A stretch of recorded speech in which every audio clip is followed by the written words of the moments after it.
And the first thing that I ever saw in pageantry that kind of shocked me was like, I saw this girl with like a spray can of glue, and she was lifting up her friend's bathing suits, and she was like spraying it and taping it on. And it was like, I found out later it was butt glue, but it's a real thing because you glue your swimsuit so that it doesn't dry up. But there are so many just weird little things. Like, for example, like in pageantry, I don't know if people know this, but there's a superstition about the first runner-up and the winner. So usually the winner has her hands on top, like when they're holding hands, and the first runner-up usually has her hands on the bottom. So when you get there, sometimes if you look back at other broadcasts, you'll see the girls like trying to fight their way to be the top hand. What I did at my competition is kind of interesting. If you watch the video, is that we were socially distanced, so we were 6 feet apart, but we both had our hands up. And my first runner-up had her hands on top, and I was like, oh my God, I'm gonna lose. And then I said, you know what? I'm religious, so I put my hands up and I said, it's in your hands. It's in your hands. And that was actually when I won. But, I've heard obviously I've heard of catty things happen. I've heard of someone flushing someone's swimsuit down a toilet. And one of my friends had her gown cut.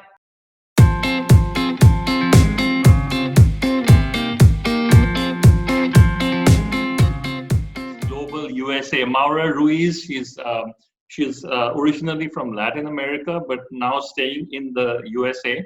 And she, is a person with incredible mental and physical beauty, and somebody who I really enjoy talking to. So Maura, tell us about, your experience. First of all, how did Miss Global USA happen, and who encouraged you to reach where you are? Well, first I wanted to show you my crown. Wow. It's so sparkly. I thought people out there might want to see it. So the main person that encouraged me to compete, there were so many people on my journey, because when I started, I was clueless. I had no idea what I was doing. And there were a lot of people in the pageant world that saw something in me and encouraged me, but the main one was my mother. And she's always encouraged me with everything in life. And I'll be honest, with pageants, she didn't particularly understand what I was doing. And to this day, I don't think she understands what it all means, but she's been so, so, so supportive. How did she, I understand you had quite your childhood wasn't quite as glamorous as you are right now. So your mom kind of struggled to bring you up. So tell us about your childhood a little bit. Yeah, so I think it's so important to share just to understand what makes a person. My mom, she was actually the first one in my family to ever graduate from college, and she did that in her 40s. So my mom was a single mom. She was raising me and my sister, and she kind of realized, you know what, my dream of becoming a teacher and getting a college education isn't dead. So she went back at age 40, and when she finished, it's actually even more incredible because her last 8 or 9 months, she actually broke her foot. So she was on a wheelchair for the final 9 months leading up to her actually getting her college degree. And I remember, going with her, helping her wheel her around the campus, and just seeing her determination, her grit, and this just sort of tenacity that, I saw at a young age. And she said, there's no obstacle that can ever stop you. And that's something that I've always carried with me in everything that I've done in life. So you also have incredible mental strength. Obviously, probably that comes from your mom. Incidentally, why don't you give a shout out to her? What's her name? And her name, yeah, she'd be so excited to see this. Her name is Deborah Michael, and she lives in San Elizario, Texas. She's a teacher at Zambrano Elementary. She teaches ESL, so English as a second language. She actually we asked her to be on this interview. She couldn't do it. So she sent me a letter that she had written to me, and it was so funny. In the letter, she goes, she said, I wish I would have encouraged you more. Who knows where you would have been? She's like, on second thought, you would have probably taken over the world and everyone would have been divas. So I was like, wow. Okay, well, yeah, it was really sweet and cute. But yeah, that's a little bit about my mom. So obviously a lot of mental strength, you went through a lot of you really built on a lot of mental strength, probably coming from your mom and a single parent. How did it all come about? Because I think uh, the world is really going through a times when they need more mental strength. So what would you tell the world? Well, I would say that it's something that I definitely developed. I train with a lot of different coaches. So I had, an interview coach, a runway coach, wardrobe sponsors, and a lot of these people who are in the industry, they've had a lot of people who win big, who win Miss USA, who win Miss, World, Miss Earth, Miss Global, and I asked them, what is it specifically that they do differently? What is it about them that makes them so competitive and do so great? And they said they have incredible mental strength. And it wasn't until I came into that mental strength that I really succeeded and I won.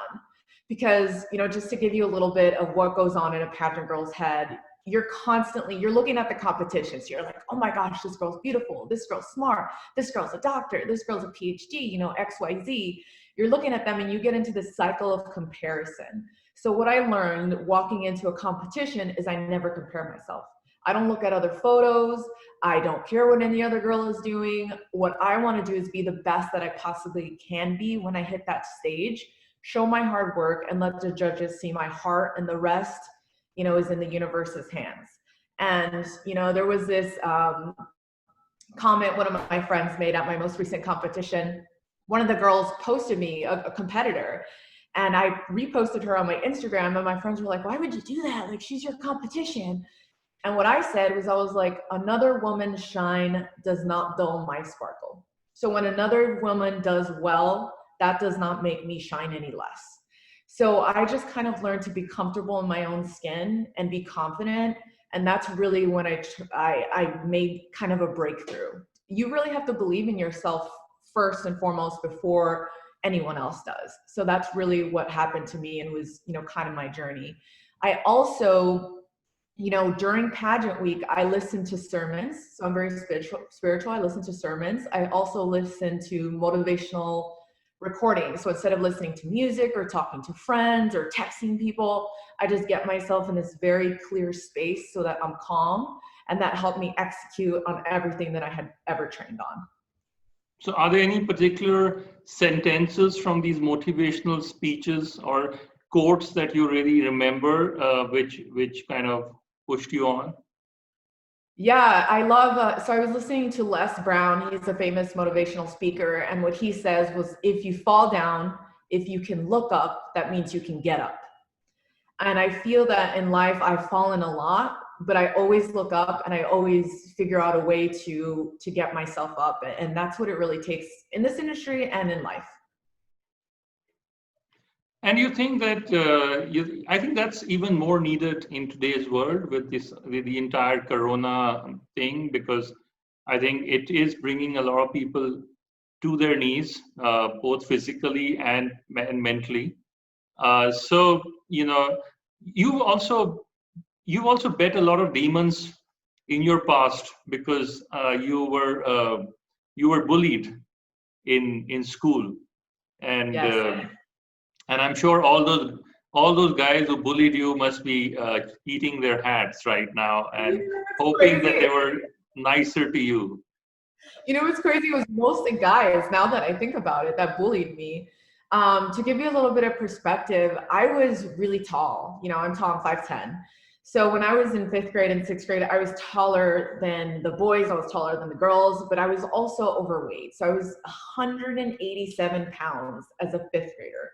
Wow. which is really big. And I remember this one instance, I showed up for a photo shoot in my cheerleading uniform. It was going to be like a team picture. I was in the 5th grade. I remember, I had glitter eyeshadow on. I was so happy. I was like, I look beautiful. I thought I looked great. And, honestly, I've never really seen myself as fat. I've always kind of, liked myself. I mean, I'm not overweight now, but I was then. So I walk in, and then one of the guys goes, ew, you look fat.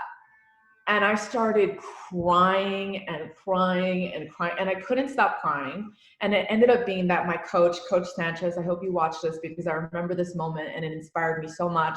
She actually canceled the shoot, and she's like, Mara's a part of our team. If she can't pull it together, we're going to wait for her until tomorrow. So everyone had to like rewear their cheerleading uniforms and everything for the next day. But I just, I obviously want to give a shout out to all of my teachers and coaches and everyone who's ever inspired me, because it was their kindness that I really took on from a young age. She didn't have to do that. She could have just said, Mara's crying in the bathroom, let's just leave her. She didn't do that. She encouraged me, and she said, it was kind of like she was saying, mental health is important. And if you're not feeling ready for this, we will wait for you. And that was, an incredible story. And when I hear, I feel like a lot of people have been bullied. I don't really think my story is unique. So whether people are bullied for their skin color, the way that they look, the way that they act, being a nerd. But I think this is more of a story of not listening to what other people say about you.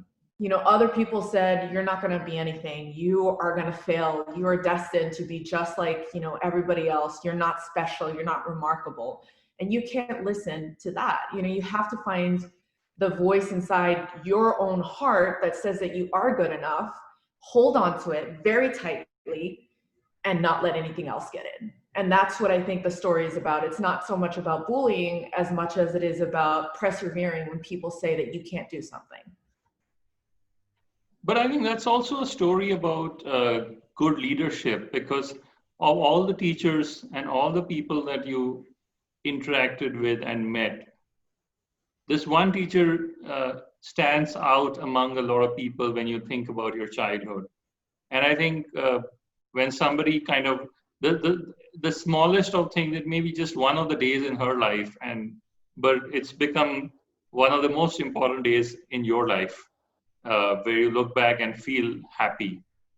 Yes, there's another teacher too, Miss Bowman. I remember her distinctively. She was just one of those people that had a beautiful heart, and it really showed. I think she was either my second or my third grade teacher, and she was one of the first people to tell me, you're special, you're destined for greatness, you can do something more than yourself. And when people tell you certain things, you start to believe it. So she was also a huge inspiration in my life, besides the fact that, my mom was telling me that I was perfect, the most beautiful thing in the world. But they were also a big, big part of my story, my journey. So you were lucky to get at least a couple of good teachers and your mom to kind of shield you from the big bad world that you. But that makes me curious. Probably too early, but how did you lose all that weight? I mean, because a lot of people, I don't think, can imagine you to be overweight. You're obviously perfection personified right now. So what happened is, I think so I grew up in a Mexican American culture, and our culture is heavy into carbs. So we love eggs and tortillas in the morning, and then we love burgers, and we love tacos, and we love enchiladas. And although those things are great to enjoy, it's certainly not something you should be eating every day, and it shouldn't be a staple in your life. So I think for me in high school, I really started to research about nutrition and about health. And I think in a lot of ways I became obsessed. I almost became obsessed to figure out how I could make myself feel better. So I started eating better. I started working out, which is something that I had never done. And I started pushing myself just to be the best that I could be. And I found that I felt that that was my true self once I started to eat healthy. And I'm really proud to say that I still inspire a lot of people today. I don't think I've ever posted like a side-by-side, but I really have lost a lot of weight. And a lot of my friends know that I'm really into health. So if anyone ever needs advice about like working out or health and fitness, they always come to me, because I would say I'm pretty educated on the subject.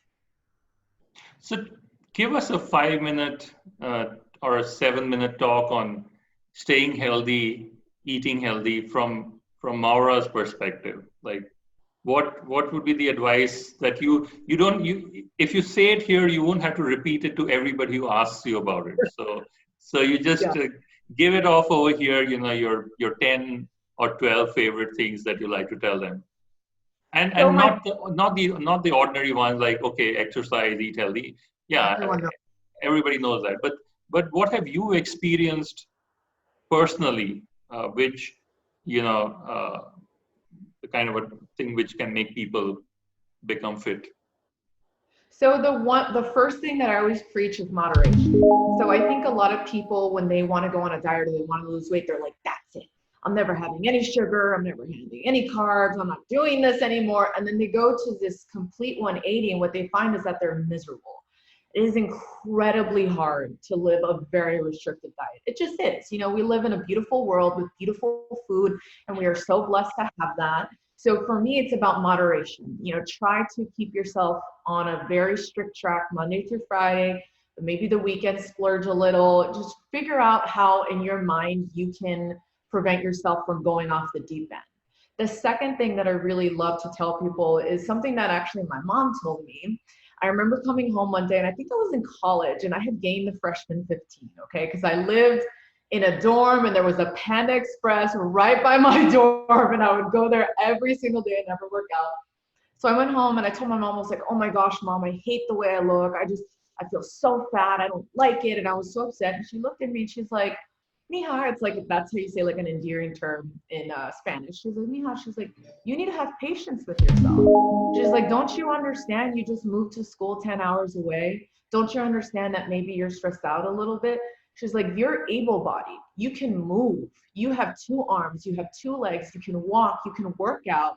You can lose that weight. She's like, there's no need to be so hard on yourself. You need to love yourself at the weight that you are, recognize that you don't like it, and move towards the weight that you want to be. So having this sort of grace and patience with yourself, I think is huge, because a lot of people get into this self-loathing, like, oh, I'm horrendous. I can't stop eating XYZ. I can't do this. And it's that negative self-talk that really, I think, makes people feel very small, and there's really no need for it. There really is no need for it. Another thing that I really like to do, and this is just in my everyday, I always like to have greens at every meal. So if you just think of that in a very simple way, any kind of green at every single meal. So whether that be spinach, mushroom, egg white omelet, lunch is chicken and salad, dinner is a white fish and vegetables. You always want to try to get your greens at every meal. It just helps with your skin tone. It helps with your mental strength, your mental clarity. And it just kind of makes sense, And as much as I love fruits, like if I could be a fruitarian, if that's even a thing, I would be. But you have to understand that fruit, unfortunately, does have sugars and it does have carbs more so than anything else. So knowing that fruit should be your sweet and something that you enjoy, your body almost starts to kind of adjust after a couple of weeks. Like your first couple of weeks are tough. You're like, oh, I want some chocolate. But then after that, you just kind of adjust and you learn. I also always keep protein shakes handy. I like this one particular brand called Eat the Bear. It's 100 calories, 25 grams of protein, I think 0 carbs, or maybe only 1 gram. So it's a nice little additive to a healthy diet. Wow. So I always see, I still see continuous streaks of strong mental energy and mental strength. I think even in your diet plan and even in your health plan. But one of the things which I want to know, which I think people falter at, is not knowing what to do, but being in a kind of, when you're out with friends, people, sabotage your diet and your health plans a lot more than anybody else or your mind. Yeah. So did you kind of ditch your friends, or did you just like tell them to go off? And I don't want to use any words over here, but so how did you, because did you accept the fact that you won't be popular? Because at one stage, at one point, you're actually working to feel more popular, right? I mean, because you were being bullied, and I assume that you wanted to be more popular among your friends.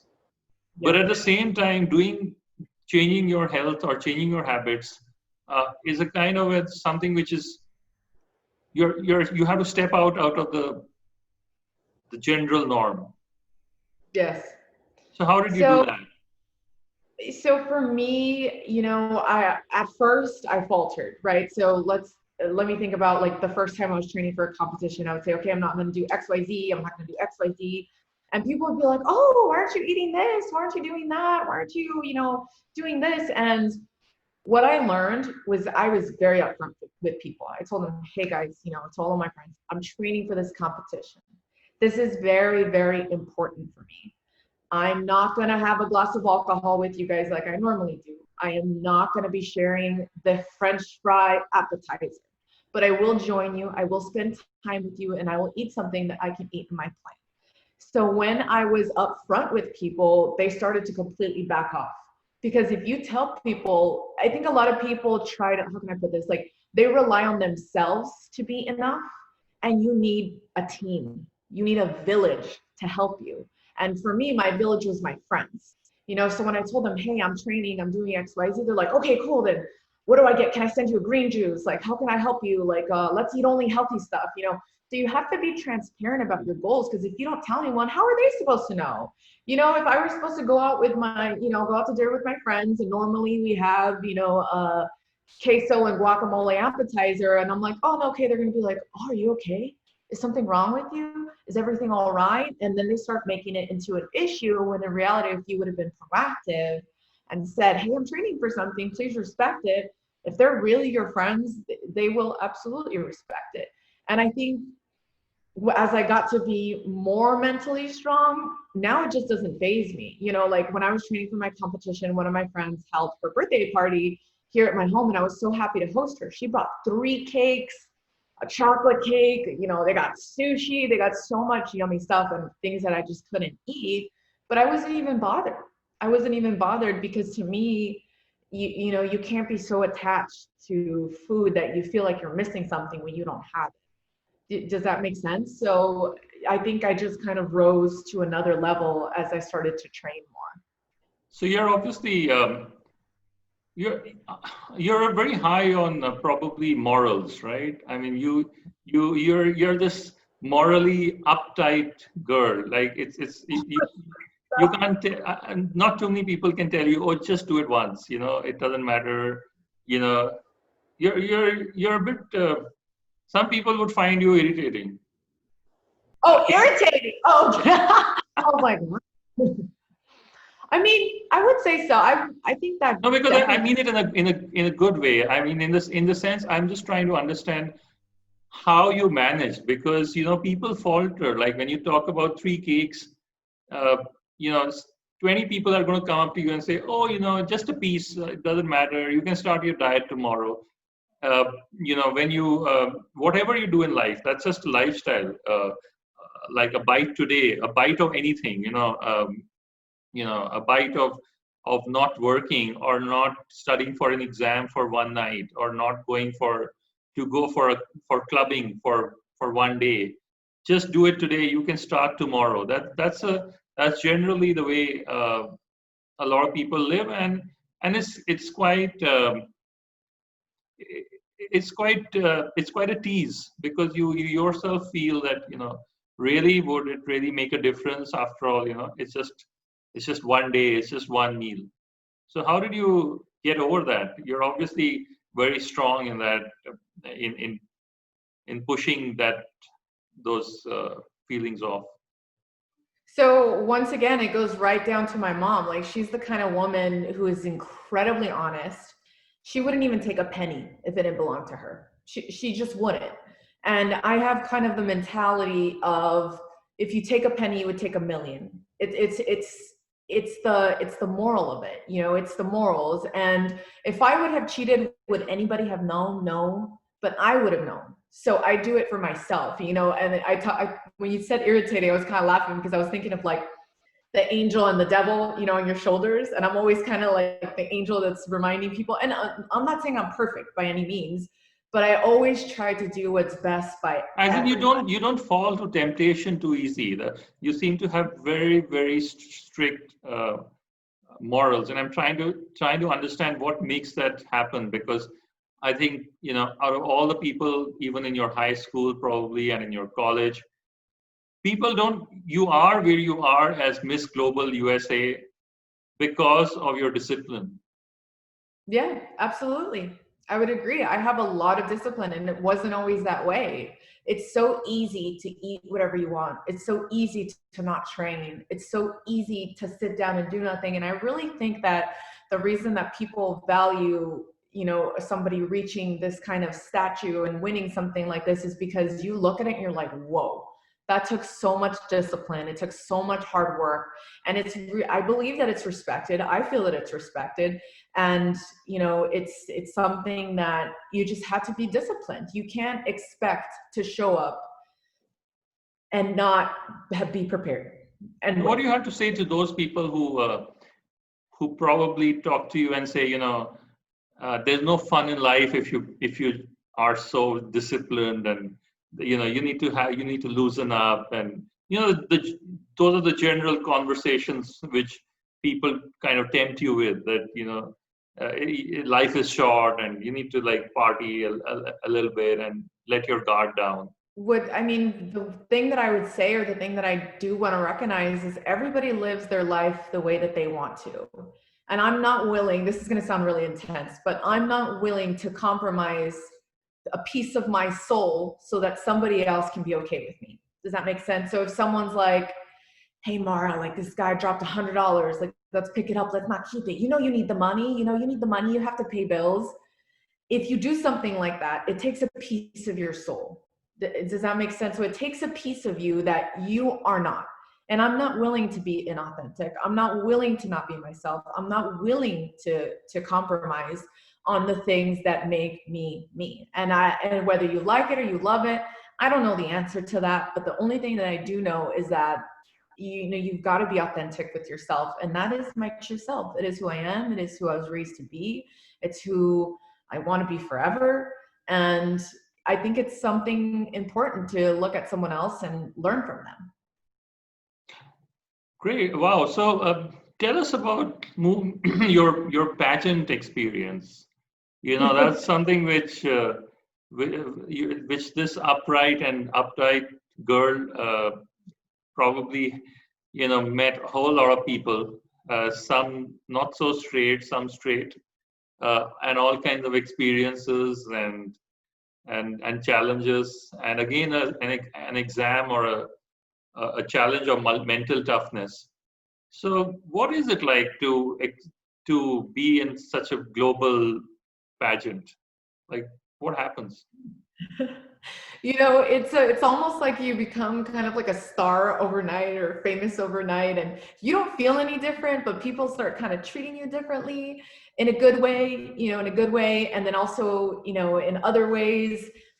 It's incredible, and it's something that I would never take back, and it's something that I'm so thankful for, because I've worked so hard for this, and I feel that everything in my life prepared me for this moment. So if I would have won by some miracle 2 years ago, I really don't think I would have been prepared. I wouldn't have been my best self.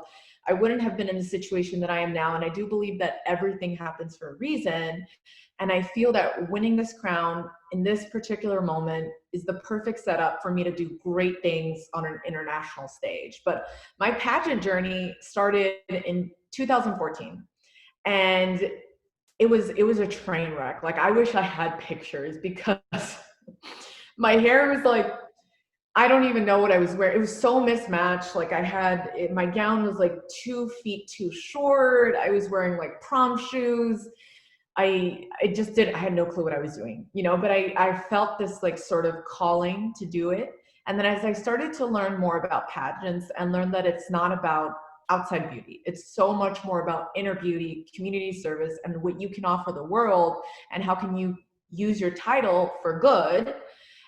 I started to really, really want to win. I started to want to win because I felt like I could bring a lot to the table, and I started to work for it, you know, and I worked for years. So when I won, I have all these people that I've connected with, whether it be Facebook or Instagram, that I've seen through my pageant journey. And they were just like, oh my gosh, you finally did it. Because I think right from the beginning, people saw my heart.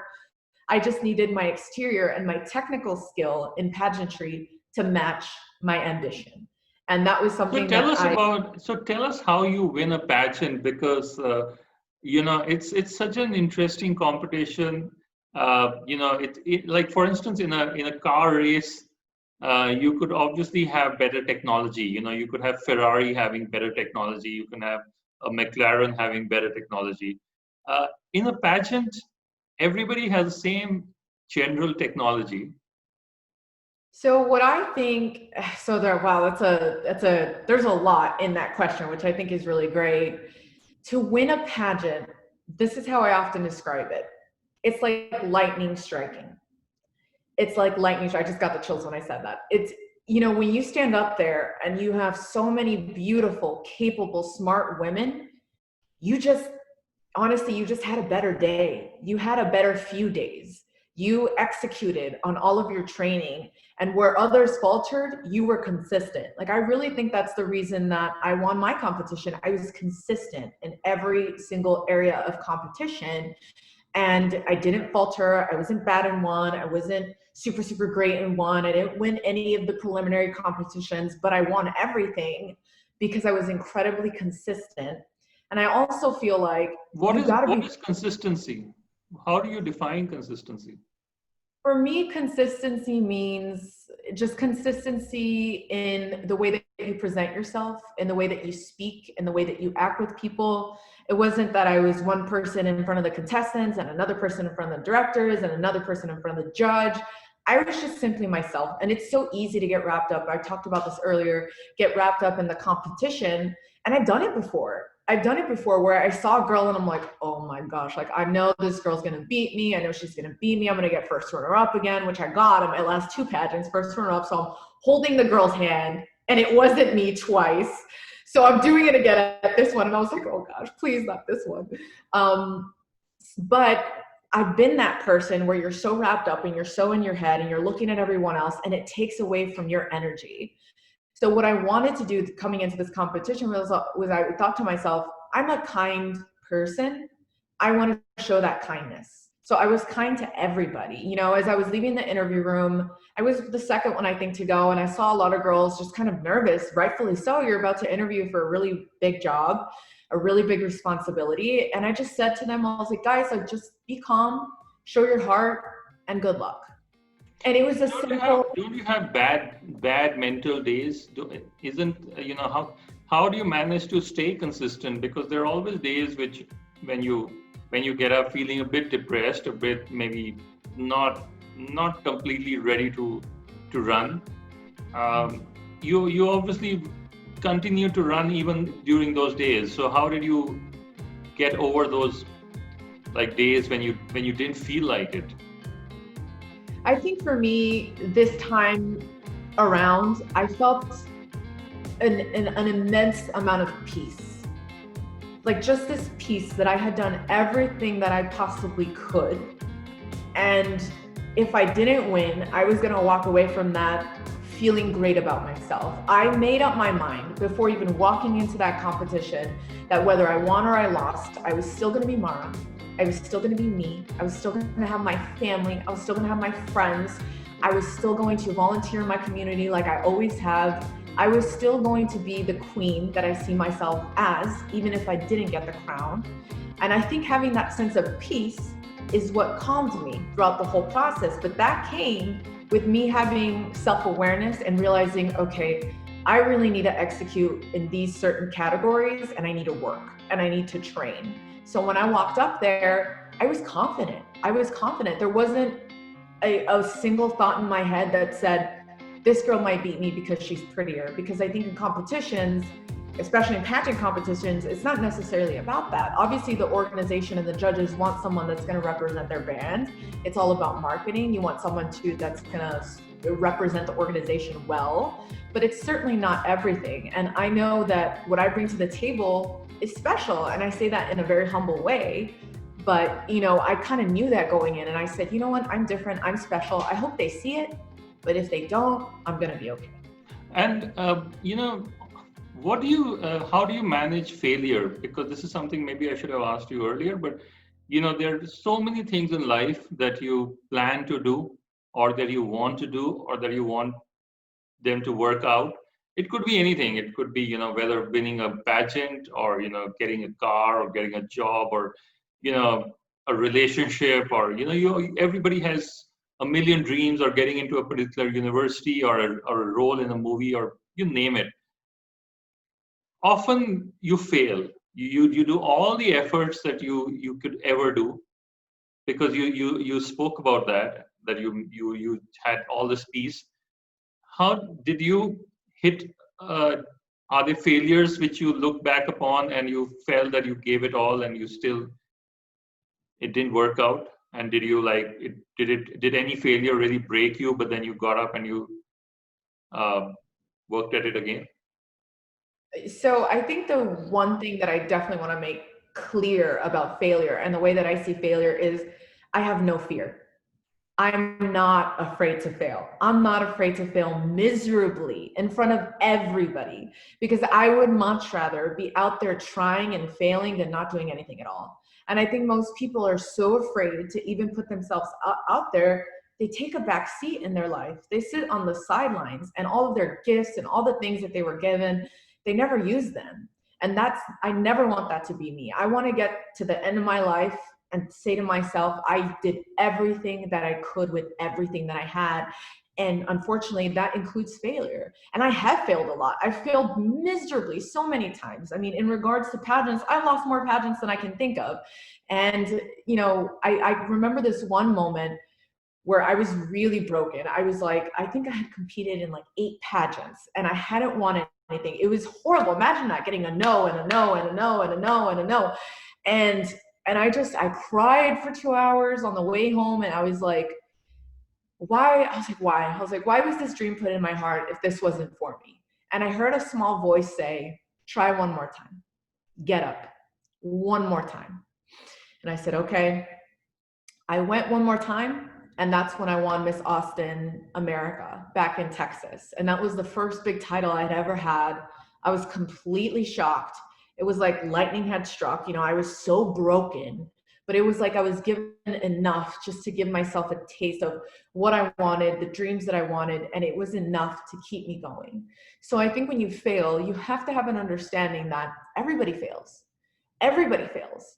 If you think you have a unique experience because you failed at something, I'm sorry to tell you, but that's not unique. Everybody fails. But you just have to have an acceptance of it and move forward. Because there's no use in thinking about, oh, I could have done this, I could have done that, or I gave it my all and it didn't work out. Who cares?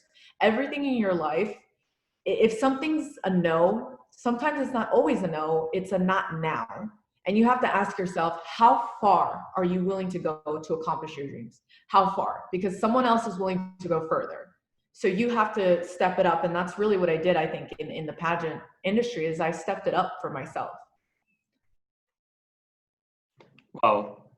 So what are some of the interesting incidents that memories of the pageant that the outside world doesn't realize? I think you don't realize how quickly we have to change. I don't think anyone realizes that. When we run backstage, clothes is flying everywhere, hairspray pins, there are pageant moms helping us up. It's chaos. It's complete chaos.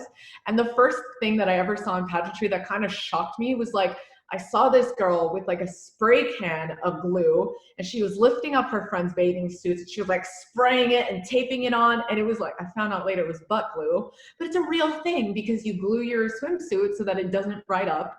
But there are so many just weird little things. For example, in pageantry, I don't know if people know this, but there's a superstition about the first runner-up and the winner. So usually the winner has her hands on top. When they're holding hands, and the first runner-up usually has her hands on the bottom. So when you get there, sometimes if you look back at other broadcasts, you'll see the girls trying to fight their way to be the top hand. What I did at my competition is kind of interesting. If you watch the video, is that we were socially distanced, so we were 6 feet apart, but we both had our hands up. And my first runner-up had her hands on top, and I was like, oh my God, I'm gonna lose. And then I said, you know what? I'm religious, so I put my hands up and I said, it's in your hands. It's in your hands. And that was actually when I won. But, I've heard of catty things happen. I've heard of someone flushing someone's swimsuit down a toilet. And one of my friends had her gown cut. at one of her local competitions. And I think when we went to Miss Texas, so it was, there are definitely people like that, but that's certainly not the representation of the majority of women who compete in pageants. It's just a small minority. Just like there are mean people in the real world, unfortunately, there are mean people in the pageants as well. Well, so you're obviously, now the icon of a woman a lot of men desire. So, what would be your advice to your relationship advice? I think, you've got to find someone who's willing to accept you to be an equal. For me, I have two businesses. That's so cliched. But it's true. It's true. Like a lot of women, a lot of men, they don't have this self-awareness that they don't want to be second place. They can't handle their partner being more successful than them. They pretend to, but they really don't. So for someone who wants to date a title holder or somebody who has a successful career, they've really got to understand that you have to be okay with them being your equal. You have to be okay with understanding that you might not be the main focus. And I think also having a self-awareness of maybe that's not what you like. Maybe you want someone who's, going to support you and be your number two all the time. That's okay. You've got to find what you like, what you prefer. For me personally, the traits that I look for is I look for somebody who is kind. I look for someone who is funny because I love to laugh. I'm a big jokester. I don't know if you noticed, but I love to laugh. And I look for somebody who is close with their family and someone who just is a good person and has a good heart. I'm really not a looks person, so I could care less what somebody looks like. It is important to me that they have some sort of career, some sort of goal, something that they're chasing after. But if there's any advice that I could give to a man who's trying to pursue a woman, just in general, is treat her with respect. Treat her with respect and really try to get to know her, because exterior, it eventually fades. So if you fall in love with someone for the way that they look, or you want to be in a relationship with them for the way that they look, sooner or later, they're not going to look like that. So you really have to understand, do you mesh with this person's soul? Do you mesh with this person's heart? And I think a lot of people are very superficial in the way that they choose their relationships, honestly. I really do believe that. So looking internally and figuring out what you truly want in a partner, I think, is the only way to go. And what are your biggest turnoffs when you speak to men? So it's kind of interesting. So on a first date, what I always do is I don't care how they treat me, because they're always going to be on their best behavior with me. I watch how they treat the wait staff. So if they're rude to the wait staff, if they're entitled, if they're like snapping their fingers or doing anything that I perceive as rude, they're not getting a second date. That's just not happening. That's not how I was raised. I don't tolerate that. I was a waitress at one point in my life, so I watch how they treat other people. I watch how they treat my friends. That's something that I always kind of look out for. It's something that they're not expecting, because they're always expecting to, kind of be judged on how they treat me. And that's not normally the case, because I know everyone's on their best behavior the first time they meet someone. Yeah, it's after all Miss Global USA that they're. Yeah, they got it. So great. I mean, it was, we'd love to keep talking, but I think there's always a barrier of time. So as a last question, what future plans, what does the next year look like for you? So I'm going to focus, I've been an ambassador with an organization here in Miami called the Little Lighthouse Foundation. We work with underserved youth here in Miami. So I want to continue my volunteer work here in the community. I would also love to dive a little bit more into my modeling portfolio. And I'm also an entrepreneur, so I'm launching 2 businesses right now. And wow. obviously within November, I want to be Miss Global. I want to bring it all home to the USA. It's we haven't had a title yet. We've always placed top 10. One of our girls hit top 5. She was fourth runner-up. She's amazing, Pamela. So I just want to honor the legacy of all the women that have gone before me, and hopefully be the girl that brings home the crown to the USA.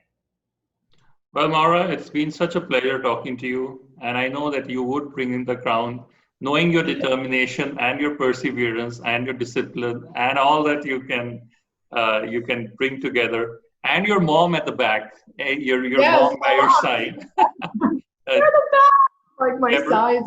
Deborah, if I remember her name correctly, there's nothing stopping you from bringing home the crown and having unlimited success in everything else that you do. So I'm sure you're destined for that. Thank you. Thank you for taking the time to, talk a little bit about me and learn a little bit more about my story. It's so important to try to talk about me because a lot of people see me, but they don't see me. So I think this interview was really great. Thank you. I love talking about it. Thank you so much. Have a great day. Bye-bye. Bye.